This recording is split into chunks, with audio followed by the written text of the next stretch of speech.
Сигнальные и путевые знаки.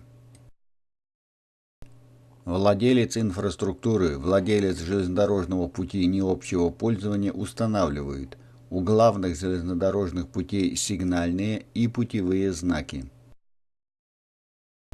При необходимости для обозначения границ железнодорожной полосы отвода, железнодорожных путей общего и необщего пользования, а также для обозначения на поверхности земли скрытых сооружений земляного полотна, устанавливаются особые путевые знаки.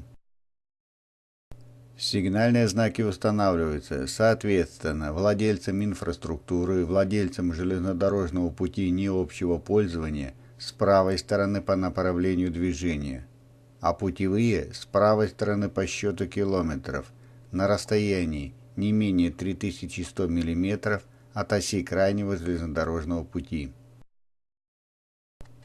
В выемках, кроме скальных, и на выходах из них путевые и сигнальные знаки устанавливаются соответственно владельцам инфраструктуры, владельцам железнодорожного пути необщего пользования за пределами кюветов и лотков с полевой стороны.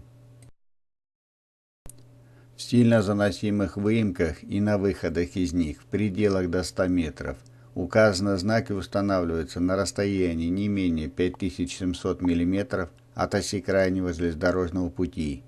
Перечень таких выемок устанавливается соответственно владельцам инфраструктуры, владельцам железнодорожных путей необщего пользования.